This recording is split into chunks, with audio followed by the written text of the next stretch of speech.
Welcome. This is Monty once again from DPL Surveillance Equipment. We're a full-service surveillance and security equipment company. We have lifetime guarantees and warranties on all the products. We have 24/7, 365 tech sales and customer support. We probably have the world's largest video library where we demonstrate such things as nanny cameras with remote internet monitoring capability, all the bells and whistles, including notifications to your email and text messages to your cell phone, motion activation. These nanny cameras or covert cameras are the same cameras that we sell to NASA, um, the Department of Justice, various government agencies. Welcome, my dear Abraham. Abraham. Abraham, yeah. Okay, and occasionally, you guys, I'm going to acknowledge the people who joined the group. So, getting back, we were talking about the nanny cameras. They're placed in the hands of law enforcement, private intelligence agencies.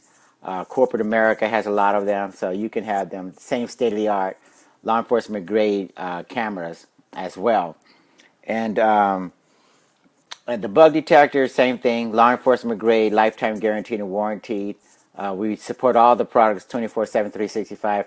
We're the only company on the planet that has actually committed to the lifetime guarantees and warranties in addition to the 24/7, 365 tech sales and customer support. In addition to live chat where you actually get in touch with real live people 24/7, 365. Or cell phone or email, doesn't matter. Um, in addition to that, we have a very, very large articles directory. Go to the articles directory if you want to learn about all sorts of esoteric topics such as surveillance, counter surveillance, terrorism, anti-terrorism, products, technologies. We talk about the explosive detectors, technologies, X-ray baggage scanners, um, citizen surveillance, or the idea that citizens are becoming their surveillance experts with their cell phones, where you guys are walking around with your cell phones all day long and you're taking pictures of all sorts of things, you're taking videos, all sorts of things, and that really goes a long way in terms of apprehending crooks and criminals in addition to terrorists. So yeah, one topic. So that's one topic that we cover: citizen surveillance. That's a new phenomenon going on and being taken advantage of, and it's really contributing. So we want to thank you guys for that. Yeah, but go to the articles directory. Across the top of every single page, you're going to see these links: home, about us, contact us, video library, articles directory. Click on the articles and read about electronic harassment and prevention. Read about targeted individuals. Read about electrical hypersensitivity. Uh, Learn about cell phone jammers and GPS blockers and all these things, all sorts of things under articles. Um, so yeah, what we're doing today is we're doing our. By the way, you guys, we're doing our cyber security news flash. We're all the way up to episode 13, by the way, and so we want to welcome you guys, give you an opportunity to invite whoever you want to invite, and pull up a chair, get a cup of coffee or something, because we got a lot of information to cover, and we're going to try to get through it, of course, as quickly and comprehensively as possible. But yeah, this is we're all the way up to Cybersecurity Newsflash, episode 13, and and if you have any need for nanny cameras, GPS trackers, um, uh, um, the bug detectors, audio, digital video recorders, audio bugs, digital voice recorders, body worn hidden cameras, all those things, go to the website or give us a call, 888-344-3742. That's 888-344-3742. Okay, so this particular episode focuses on, or is actually named, it's Cybersecurity News Flash, episode 13, Trump's cybersecurity advisors not taken seriously. Again, this is episode 13, Trump's cybersecurity advisors not taken seriously. And what we mean by that is Donald Trump, as everyone knows, is assembling his cabinet, staff members, and the people he's going to work more closely with And these people they should be the top-notch people in their respective areas, their respective fields. But however, I'm a cybersecurity expert, and there's a lot of cybersecurity experts out there, a lot of researchers, a lot of hackers out there. They're looking at what Donald Trump is doing internally with his Trump organization. They're looking to see if he's walking the walk and talking the talk. And when it comes to how he runs the government of the United States, a superpower, a lot of that is viewed through the lens of how has he run his own organizations, the Trump organization, the various hotels and data. Is he keeping it safe? Is he locking down emails? Is he using security protocols? Has he been doing these things? And if not, then why not? And hopefully we can get some idea based upon what he has done as compared to what he's going to do. So excuse me while I drink some coffee and try to wake up here. Had a long day at the gym as usual. Trump's security advisors' passwords publicly available. Okay. Serious security concerns have been raised about the incoming Trump administration after it was revealed that 13 top staffers, including the new cybersecurity advisor, have had login credentials compromised and past data breaches. Breaches at sites including Yahoo, LinkedIn, MySpace, and others over the past 4 years have exposed the personal details of billions of global netizens, or net citizens, or people on the internet. Okay. According to Channel 4 News, the passwords used on such sites by the likes of cybersecurity advisor Rudy Giuliani, National Security Advisor Michael Flynn, and others including Trump's head of social media, press secretary, chief trade negotiator, and secretaries of the Interior and Labor, are also publicly available. So all of these guys' emails and passwords and usernames and such that I just mentioned, their credentials are floating around there online over the internet for any hacker or anybody who wants to take advantage of, according to what I'm reading to you guys here. If any of these staffers reuse their passwords across multiple accounts, like a lot of people do, there's a risk that highly sensitive government services could be accessed by determined hackers. However, Channel 4 wasn't able to verify if this was the case without breaking UK law by trying to access these accounts with the publicly available credentials. So the only reason why this wasn't verified by these particular researchers is because they didn't want to break the law. But doesn't mean others who could care less about breaking the laws haven't used these credentials. Trump is apparently still boasting about how Republicans have better cybersecurity than their political opponents, well aware of the fact that the alleged Russian hackers that leaked damaging Democratic Party emails before the election also had information on senior GOP officials, but chose not to use it. The irony, of course, is that Trump fought much of his campaign attacking his opponent, Hillary Clinton's use of private email for State Department business, claiming she should be locked up for it. Breaches like these, and this is a quote, breaches like these and the associated list of simple passwords underscore the need for two-factor authentication on sensitive accounts, such as email accounts of public figures, argued Tripwire CTO, or Chief Technology Officer, Dwayne Melancon. Two-factor authentication, along with periodic password changes, greatly reduces the likelihood of a successful compromise, even if someone gains access to your password.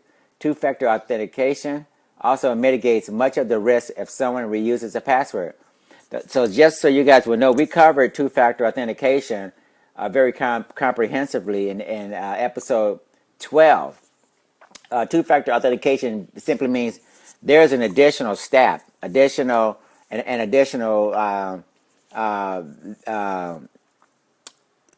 protection that you put on your accounts, like email or logging into a financial institution website or whatever.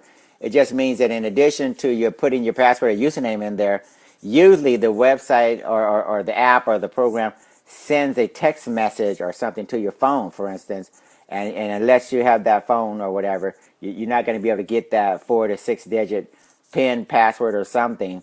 And so that's an additional step that hackers or anybody else needs to have available to them if they want to compromise your accounts. That's highly recommended, okay, by the way. It's still not clear how many federal systems use 2FA or two-factor authentication. There was a major implementation initiative following the massive OPM breach, which was made possible in part because contractors' passwords were obtained by alleged Chinese hackers. Okay, so that's that part in terms of Donald Trump's staff members, cabinet members, etc., not having very comprehensive or sophisticated or very not having the type of passwords and usernames, etc., that they should have. So yeah, we want to make sure that you guys understand that those guys really didn't do a very good job in terms of making sure that those passwords and such were hard to crack as compared to being very, very easy or can be guessed in seconds, if not minutes, if not seconds. Okay, Giuliani, as Trump's cybersecurity advisor, is an unfunny joke. There's a new sheriff in town, or in Hacker Town, and nobody takes him seriously.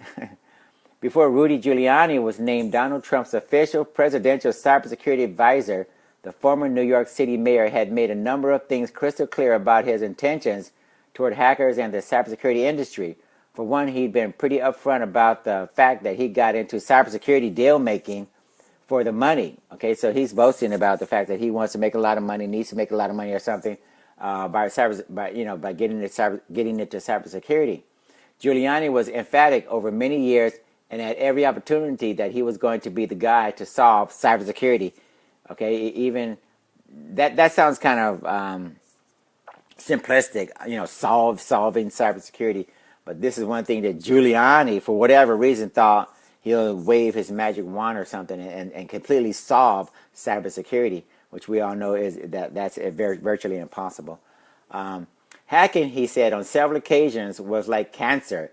It was the worst word he could think of to call information security research. And finally, he never wavered from his belief that hackers were not only like the mafia, but that they could never ever be trusted, especially reformed hackers. Giuliani always made sure that people knew he couldn't be fooled by that principle of the justice system. All his talk of hackers as permanent criminals spreading cancer has no doubt bolstered the beliefs of conservatives in Trump's extreme right pocket, who didn't need help imagining pedophiles and lawless baklava-wearing basement dwellers or Asians in faraway hives. Like most things we've seen come out of Trump's surreal fright show, Giuliani's working hard to encourage that people and press wallow in these manipulative, lurid fantasies. That's why most hackers and infosec professionals found it all kinds of disturbing that Trump will be using Giuliani as his go-to for advice on all things cyber. It's not just that he counts one of his qualifications as the fact that he's given over 300 speeches on how everyone's ignoring the scourge of hacking. Giuliani's not great at following advice when it comes to security. When he was advised against moving New York City's emergency services into the World Trade Center because it wasn't a good call, he did it anyway, right before 9/11, by the way. It didn't make anyone in the infosec sectors feel better when Giuliani announced he would be forming a cybersecurity team for the president-elect. Rudy isn't exactly a team player when it comes to computer security matters.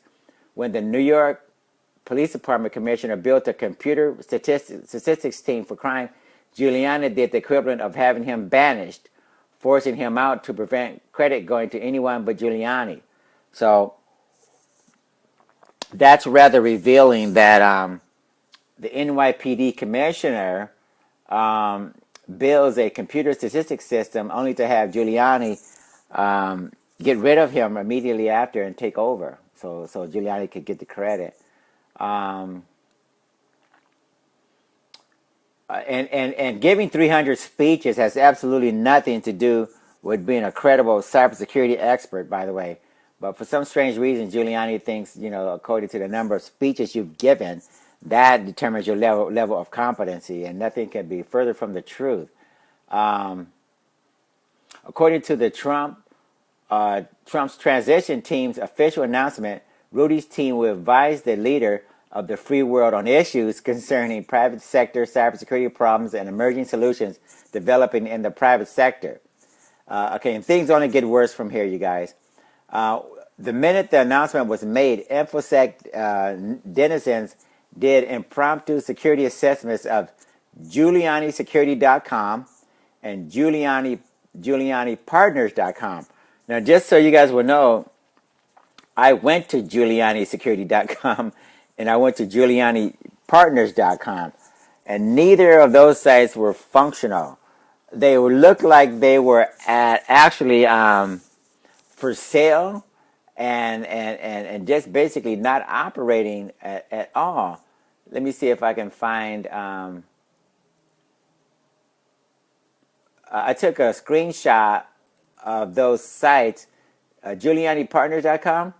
When I took the screenshot of that site 2 days ago, you get a page that looks like one of those pages you get when you do a search, and there's no available domain. You just get a bunch of results, and here in California, you get a Time Warner site that just lists a number of listings, but nothing regarding a specific website that should come up when you go to www.GiulianiPartners.com. And then for Giuliani Security, GiulianiSecurity.com. That's pretty much almost like a blank page. It has a name, GiulianiSecurity.com, in the upper left-hand corner, a logo. But it says, this is very revealing, it says, inquire about this domain. Now, you don't have to be an Einstein or a genius to understand that whenever you have a website of your own and there's a reference to the domain being for sale, that's not very good. That means someone didn't even bother to register it, okay? So that's an issue. What else here? Both servers were described as having sat for years with the equivalent of a hack may sign on them, meaning that both were likely hacked long ago.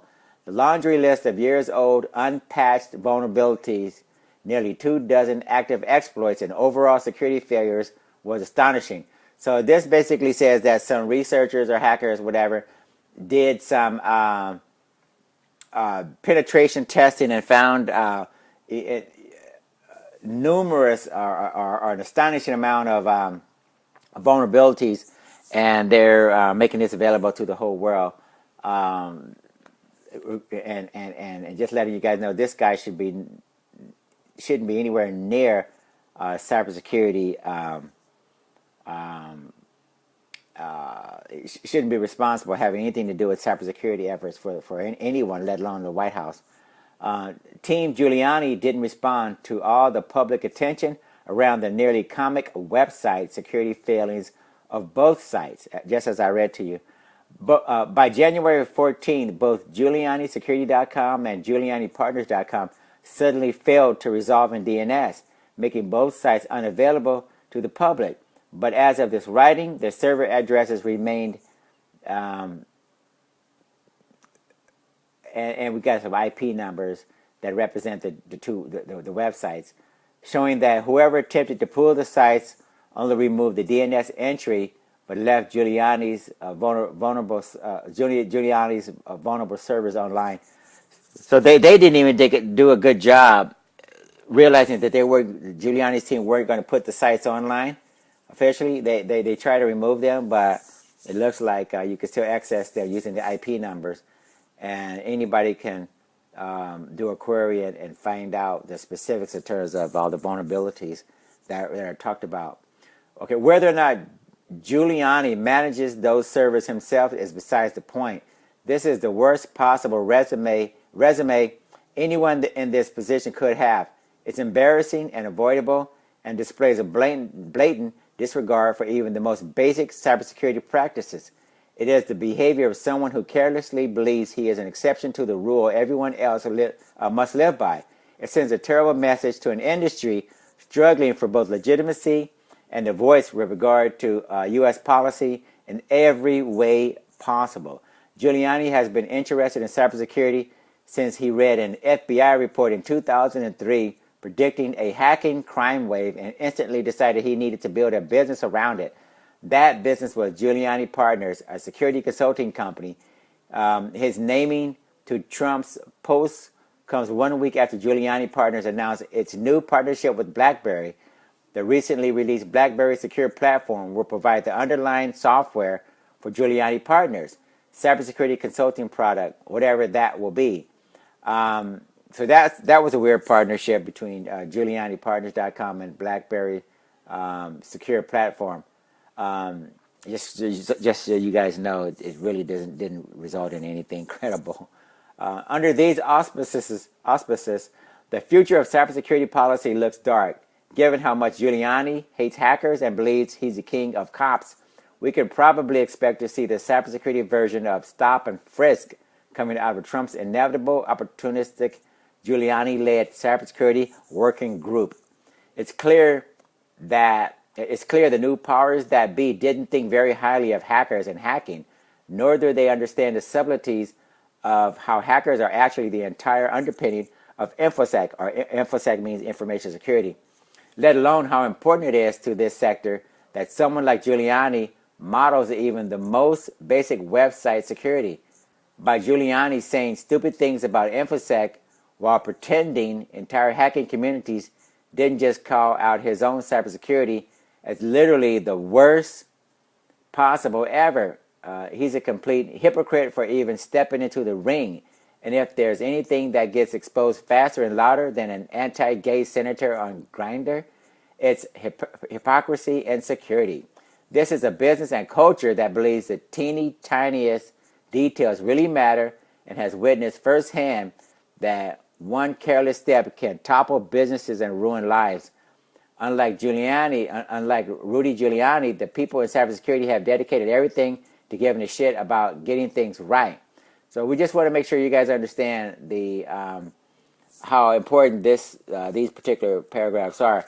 When you're in cybersecurity, or if you're a researcher, security researcher, you know and I know that there really can't be a whole lot of ambiguity, a whole lot of gray areas. Websites are secure or they're not secure. Networks are secure or not secure. Financial transactions need to be protected. Privacy needs to be protected. Data needs to be secured or not. And unless you're doing the utmost to lock down systems and such, then you're basically, and that's basically giving an open invitation to anyone to come in and take advantage. So if Giuliani and his sideshow of opportunists want to think of hackers as some kind of criminal cancer, they're doomed from the start. Thought pieces by armchair InfoSec pundits can try to tell us Giuliani should be taken seriously in this role all they want. But I can't think of doing anything worse for the future of cybersecurity right now. Okay, so basically that's the conclusion of that particular article about Giuliani. Since he's the head of cybersecurity, that is a major issue. Okay, Trump Organization's problematic security risks email hack. Again, Trump Organization's problematic security risks risk email hack. Okay.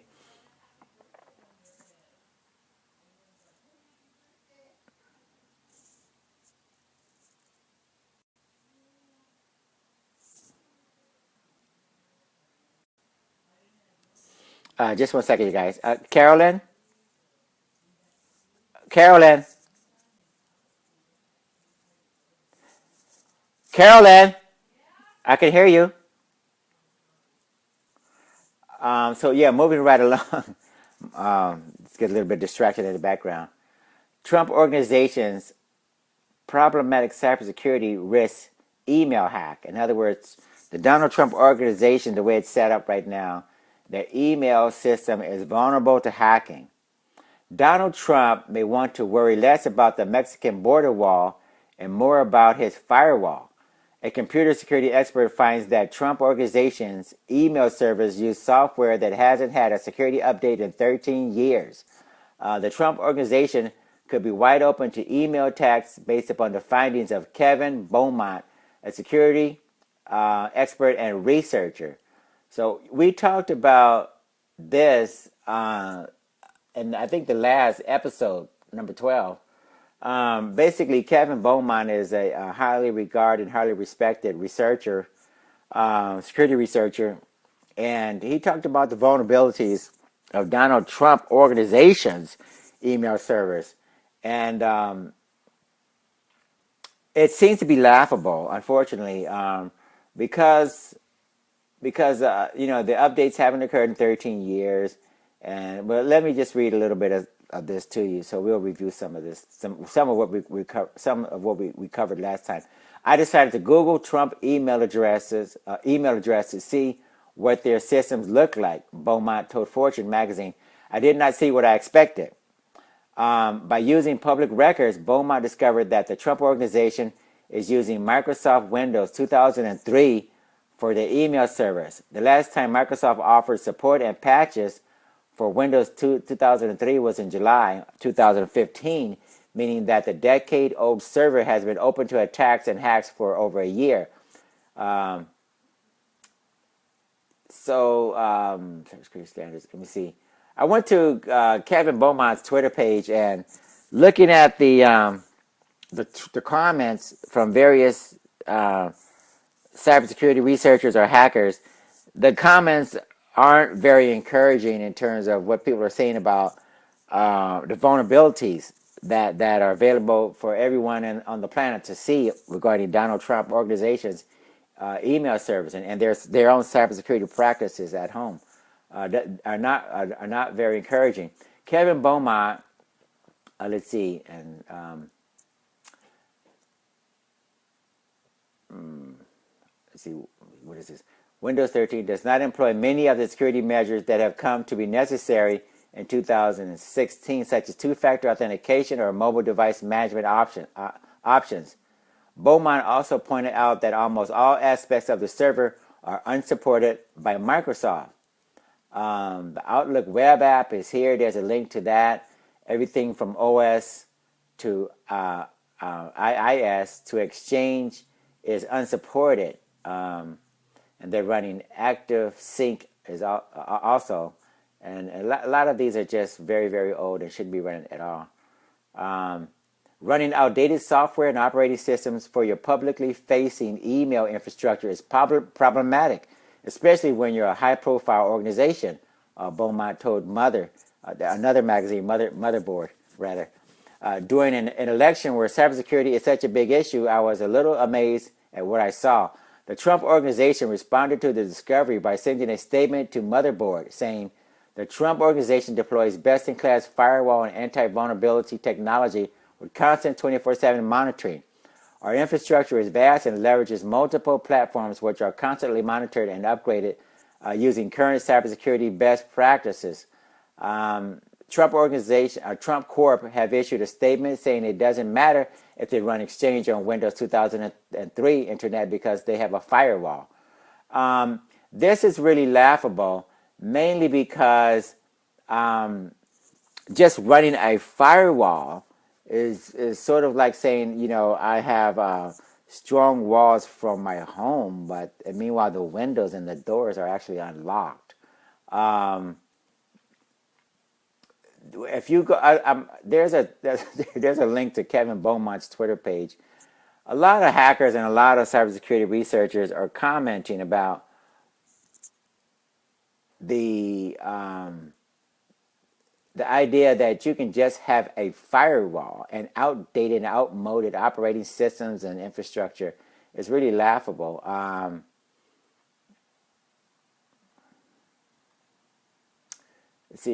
Someone said, Kevin Beaumont in one of these Twitter feeds responses said, I suppose it's like build a wall across the South and that will totally solve crime. And then someone responds exactly to that. And then someone says, ha ha ha, So do I. My Netgear home router has a built-in firewall, and it's really, really strong. I mean, like really, ha ha ha. And then in a reference or a jab to the Mexican wall, the Mexico wall, someone says, no doubt he built the firewall and had the hackers pay for it. And then there's a picture of a funny looking box. Someone said the firewall is inside the box. Let me see. It's a lot of people that are just basically laughing and not giving not much credibility to what Donald Trump is saying or what they're doing in practice. So we got to move right along. But yeah, that's a joke. And Kevin Beaumont is a security researcher and very well respected, and we're not gonna belabor that issue. But yeah, they're failing. They get an F. Donald Trump organization gets an F, basically. Moving right along. Speaking of cybersecurity related issues, peace sign pics could give hackers your fingerprints. Researchers at Japan's National Institute of Informatics have claimed they can accurately copy fingerprints from digital photographs, raising fears that the security of biometric authentication systems could be undermined.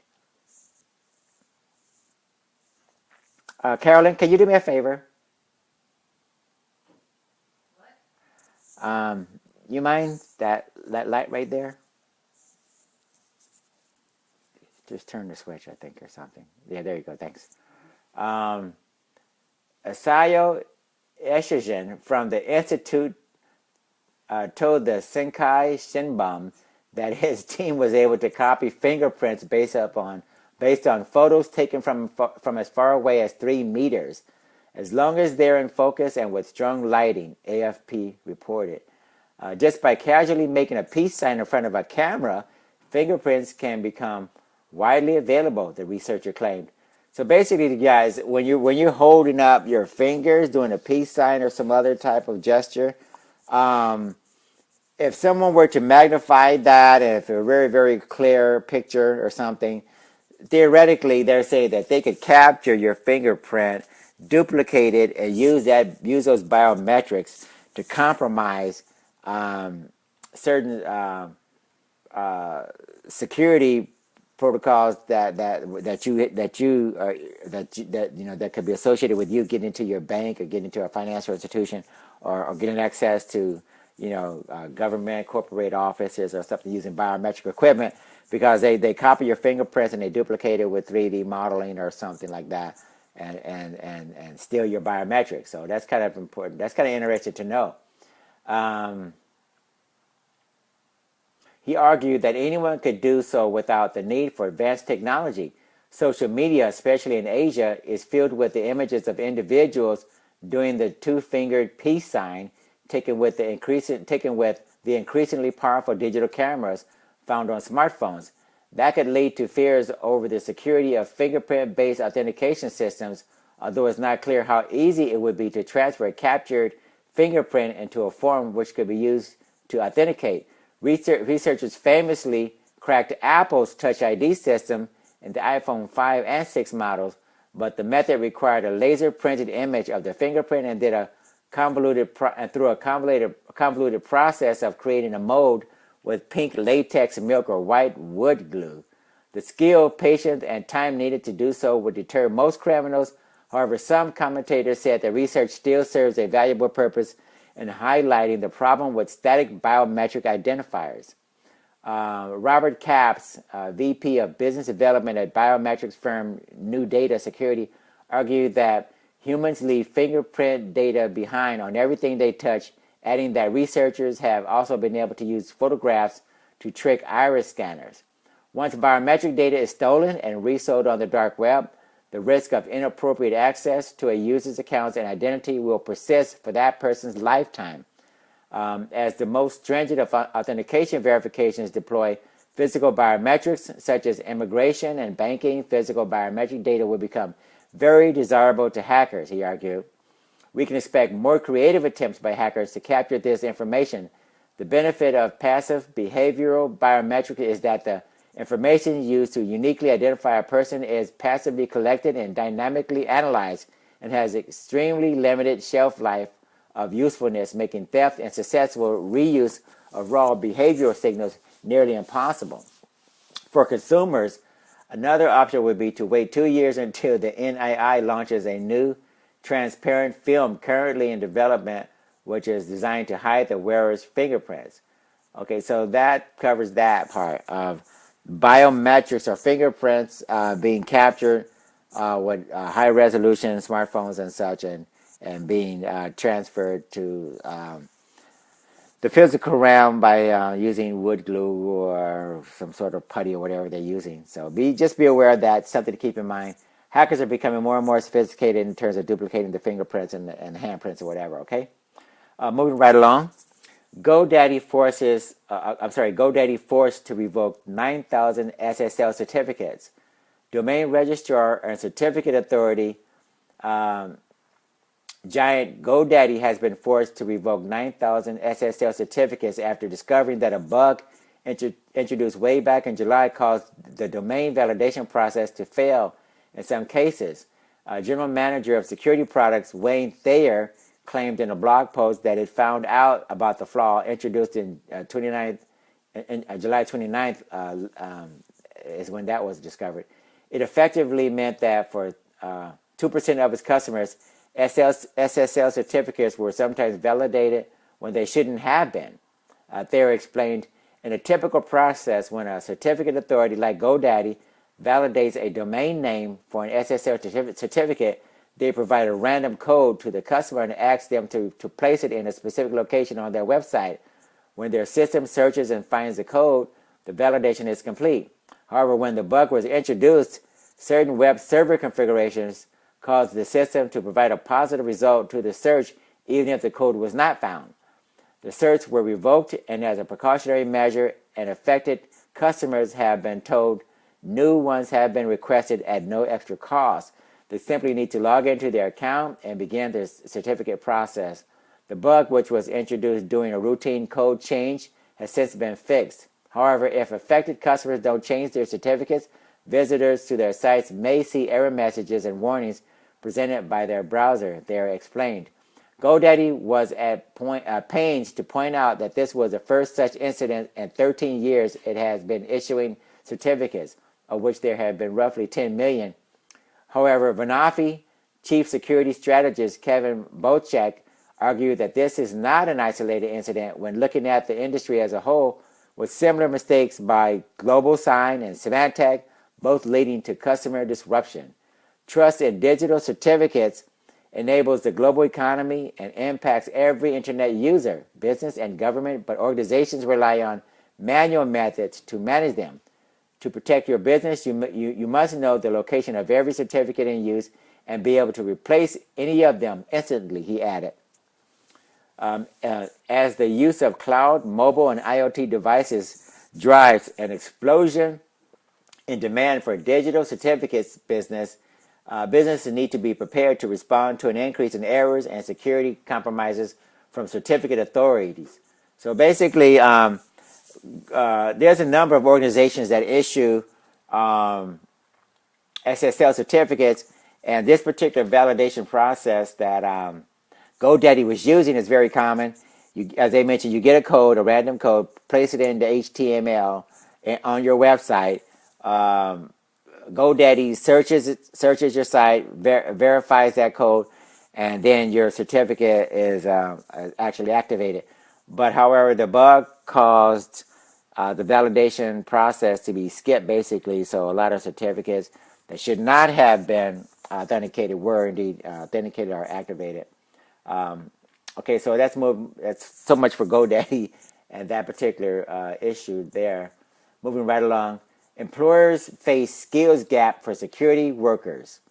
U.S. companies girding for an expected clampdown by the Trump administration on hiring foreign IT workers are facing fierce competition for cybersecurity professionals at home, okay, according to a report by job search site Indeed.com. Job seekers nationwide responded to just 66.7% of all cybersecurity jobs posted on the site between July and September last year, suggesting demand outweighs supply, the report said. That's up from 60% over the same period in 2014, but below a 68.7% rate for similar job postings in Canada. The results are based upon aggregated and anonymized data from job seeker and employer behavior on the site, researchers said. Among all 10 countries analyzed in the report, the U.S. and Canada were the only two where job seeker interest exceeded more than 50% of employer demand. Yet a skills gap of varying degrees was found in every country, the report said. Job seeker interest in the UK, Brazil, and Germany were all below 35% of posted jobs, while Israel had the worst response rate at 28.4%. Demand for cybersecurity workers was highest in Israel, followed by Ireland, the UK, the US, and Germany. It was lowest in Brazil. On the upside, job seeker interest in a majority of these countries appears to be improving, if marginally, led by Ireland, the US, and Italy. It would be nice to think that the continued media spotlight on cybersecurity has boosted awareness of the field and number of professionals entering it, researchers said in the report. But it is too soon to say whether these slight improvements represent the beginnings of a turnaround in global cybersecurity hiring, they said. As the Wall Street Journal reported Monday, outsourcing firms like Infosys Limited, Cognizant Technology Solutions Corporation, Wipro or WIPRO Limited, employ hundreds of thousands of people who handle IT work for U.S. firms across a range of industries. Donald Trump in recent months has criticized U.S. firms for outsourcing jobs, including Ford Motor Company, United Technologies Corporation, General Motors Company, among others. During the campaign, Mr. Trump issued a statement to end forever the use of the H-1B as a cheap labor program, referring to the skilled worker visa program used by many large U.S. employers to hire foreign IT workers. H-1B visas are meant to fill jobs for which there aren't qualified Americans. Last April, the number of applications surpassed the total fiscal year supply of 85,000 visas within 5 days, with roughly two-thirds of the visas going to employers in the tech sector. Critics of the program say U.S. firms use the visas as a source of cheaper labor from abroad, bypassing qualified applicants in the United States. So basically that article reiterates something that we've been seeing in a lot of different other cybersecurity news flashes, that there's a shortage of skilled workers in the in this particular cybersecurity space. So yeah, if you have any skills at all as far as cybersecurity workers are concerned, as cybersecurity work is concerned, make sure you go after these corporations and go after these positions, because there's definitely a lot more demand than there is supply. Okay, moving right along. Western Union to pay $586 million over failure to stop fraud. Western Union company agreed to pay $586 million and admitted it failed to stop money laundering and wire fraud as part of a deal with the United States. Lapses in the company's anti-money laundering controls allowed hundreds of millions of dollars in prohibited transactions to be processed, enabling the proliferation of illegal gambling and scams that defrauded tens of thousands of victims, U.S. authorities said Thursday. Undocumented immigrants from China used Western Union to wire money from New York and California to their human smugglers, the Justice Department said. The U.S. charged the firm with aiding and abetting wire fraud and failing to keep an effective anti-money laundering program. Prosecutors agreed to put the case on hold for 3 years and drop it if the company makes promised reforms. In the agreement, Western Union admitted that fraudsters around the world use its system to receive dirty money, and it failed to take action. Wiring money can be the fastest way to send it directly into the pockets of criminals and scam artists. Acting Assistant Attorney General David Bitcower said in a statement, Western Union is now paying the price for placing profits ahead of its own customers. The penalty imposed by the Justice Department and Federal Trade Commission is the biggest ever against a money services company. It's part of a wave of settlements in the final days of the Obama administration that have cost companies billions of dollars to resolve probes into toxic debt, foreign bribery, and auto emissions cheating. So this really reiterates something that we've been saying all along during our cybersecurity news flashes. The lawmakers and legislators and the various states attorney generals, et cetera, in Washington, D.C. and New York have been claiming that Bitcoin and alternative currencies and digital currencies, et cetera, were the primary source of money laundering, gambling, child porn, you name it. But it looks like, again, we see more money than you could ever imagine going into the traditional channels.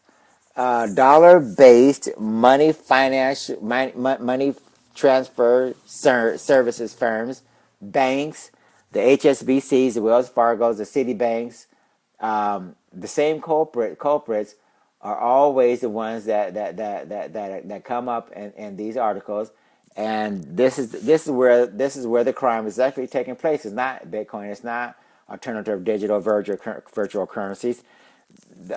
It's traditional fiat currencies and the traditional money services firms. That's where the guys are going. Obviously, okay. Western Union, the largest money transfer business, said it anticipates taking a charge of $570 million in its fourth quarter earnings, which is the company will announce on February 9th. The company is expected to post adjusted profits of $837 million in 2016, according to the average of 16 analysts compiled by Bloomberg. We share the government's goal of protecting consumers and the integrity of our global money transfer network, and we worked hard to resolve these matters with the government, the company said.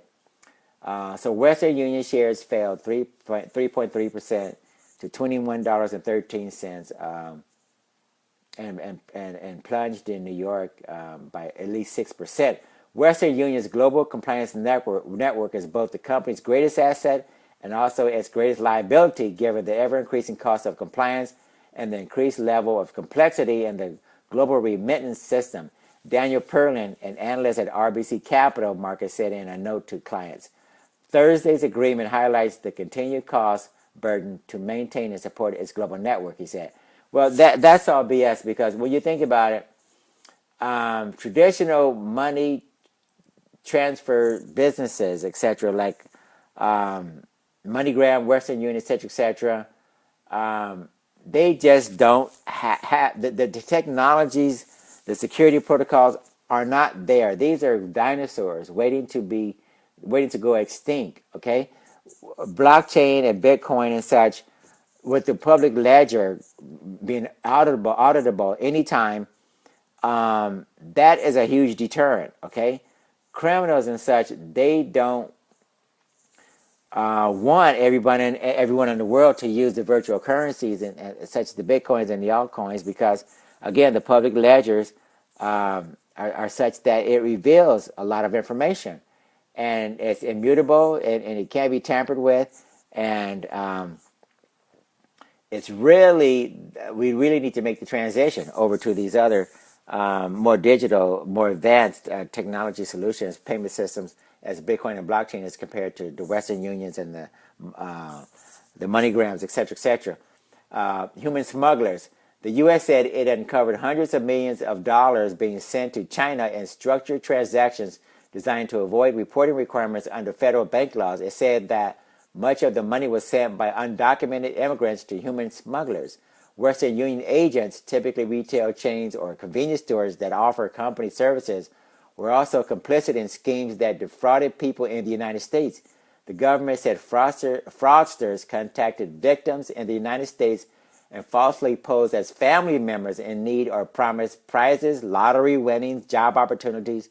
The fraudsters directed the victims to send money through Western Union, and Western Union agents processed the payments in return for a cut of the proceeds. So it looks like no matter what, Western Union is complicit. They're greedy. They're looking the other way. and they're not doing us any favors in terms of protecting citizens or abiding by government regulations, for that matter. Fake identities. Prosecutors said Western Union aided the scheme from as early as 2004 through 2012 by failing to suspend or terminate agents who knowingly entered fake addresses, telephone numbers, and information from personal identification documents, allowing the fraudsters to conceal their identities, according to the charging document filed in federal court in Harrisburg, Pennsylvania. Western Union knew some of its agents were participating in wire fraud and money laundering because some of them were being prosecuted, and repeatedly identified locations that processed high levels of fraud transfers, yet didn't take adequate measures to stop them, according to the document.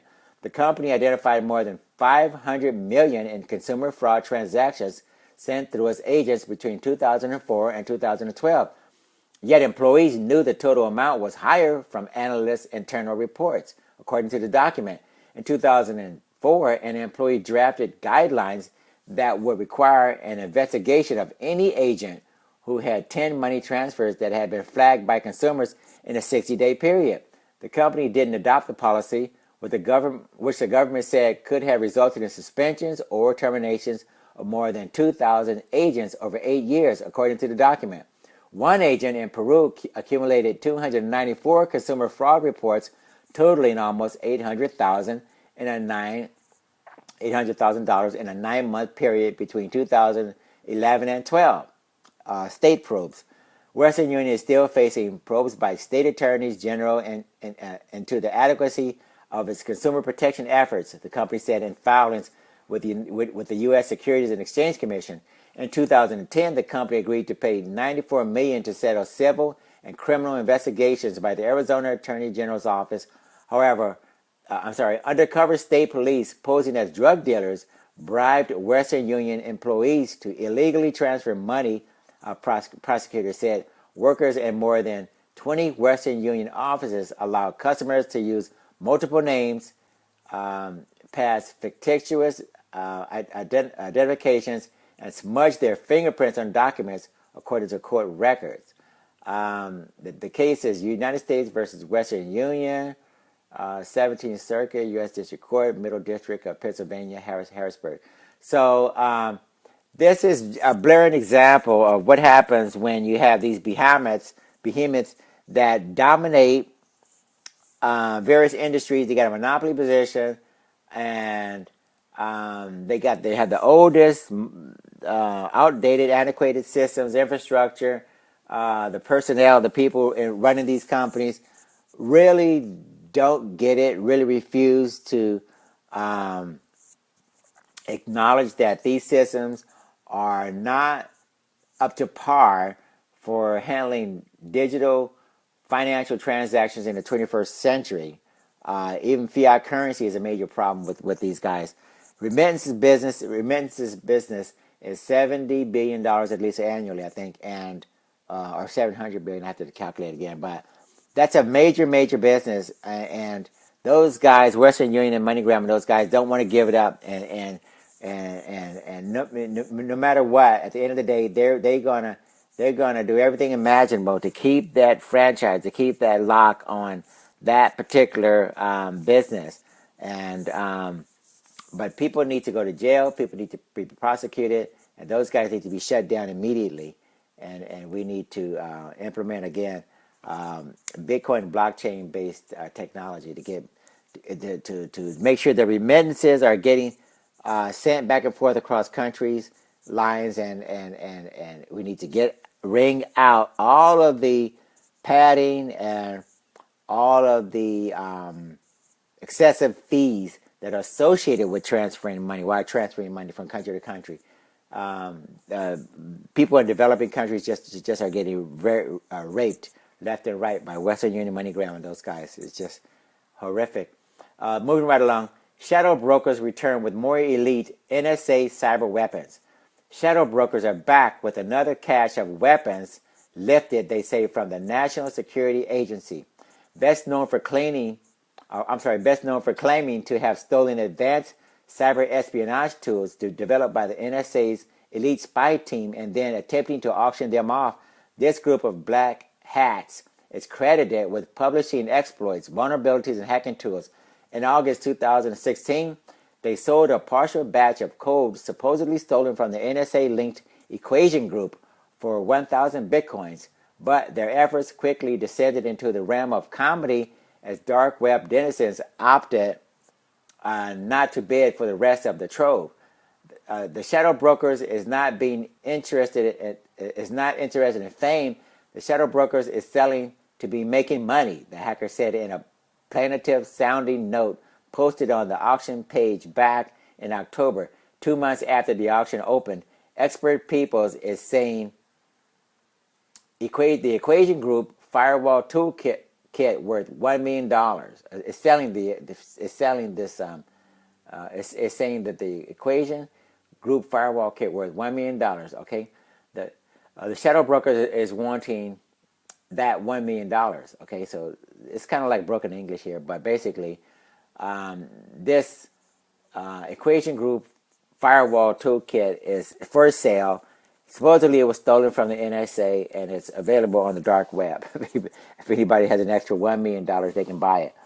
Unsurprisingly, this cri de coeur generated lukewarm response, exasperated by the fact that there were no guarantees or protections for bidders offered around the sale. So basically, these items are for sale, but they don't come with a guarantee. It's basically what they're saying. But now they're back and trying to sell another batch of tools that allegedly come from the Equation Group. This time it's Windows-based hacking tools spotted by Hemdell Security. The group announced the sale on Twitter using a few words and 2 screenshots. The shadow brokers is having Windows wares posted and now for sale, the group tweeted. The newly advertised website claims that for a total price of 750 bitcoins, which was about $68,000 as of a week ago, I think, the buyer can purchase the entire database of hacking tools that the Equation Group uses to attack the Windows platform. The shadow brokers also provide a short description of the many different tools that can be used to compromise and remotely control Windows systems after they've been enrolled into a central botnet. And the database includes different types of exploits and other tools aimed at fuzzing Windows components. On the list is a remote administration tool, or RAT, R-A-T, named Dunderspritz. That tool actually also appears in several of the documents that Edward Snowden previously leaked, according to Hemdall security researcher Andra Zaharia. While this sale could follow the path of the previous auction attempt by the shadow brokers, it could also mean that cybersecurity criminals have a new set of tools they can use to launch attacks from new and unexpected angles, she warned in a posting. Okay, that's that for the hacking exploits obtained from the NSA by the shadow brokers. You guys, you're researchers and experts and CTOs. You better keep in mind that these are very sophisticated exploits, and they could be used to do a lot of damage, providing that it's credible and that they're actually for sale. And they're out there on the dark web. I think you better take necessary precautions and lock down your systems if I were you. Moving right along, we have a featured hacker. We're going to have a featured hacker session. And this particular featured hacker, we've written about him, blogged about him numerous times, and he's very, very credible. Worked for Twitter, worked for Facebook, worked for all sorts of different major companies. Has very, very significant software that he's selling on his own from his own website, and just a very, very feared person amongst FBI and government law enforcement agencies. His name is Moxie Marlinspeak. I think that's his pseudonym that he uses, but it's Moxie Marlinspike or Speak. Moxie Marlinspeak. Okay, he came up with the Open Whisper Systems mobile security and privacy projects.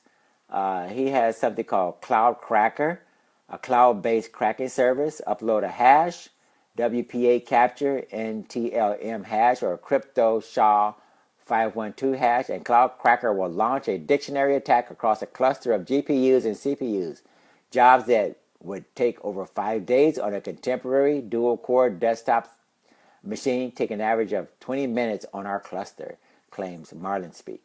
Audio Anarchy is another project software that he has available. A project for transcribing anarchist literature into audio format. Open Whisper Systems is another solution that Marlin Speak came up with. That's on his website under Mobile Security and Privacy Projects.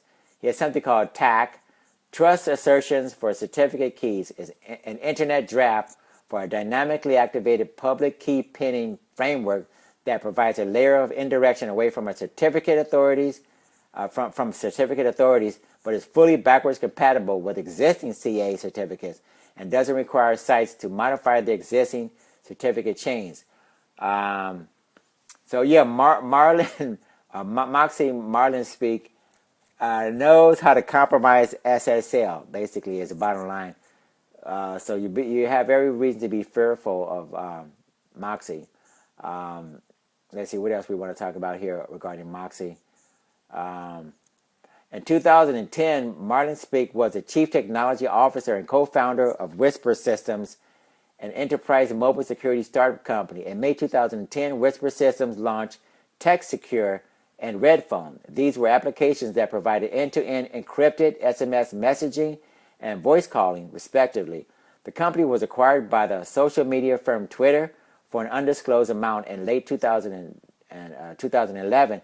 The acquisition was done primarily so that Mr. Marlin Speak could help the then startup improve its security. During his time as head of cybersecurity at Twitter, the firm made Whisper Systems apps open source. Marlin Speak left Twitter in early 2013 and founded Open Whisper Systems as a collaborative open source project for the continued development of TextSecure and Redphone. At the time, Marlin Speak and Trevor Perrin started developing the Signal protocol, an early version of which was first introduced in the TextSecure app in February 2014. In November 2015, Open Whisper Systems unified the TextSecure and Redphone applications as Signal. Between 2014 and 16, Marlin Speak worked with WhatsApp, Facebook, and Google to integrate the Signal protocol into their messaging services.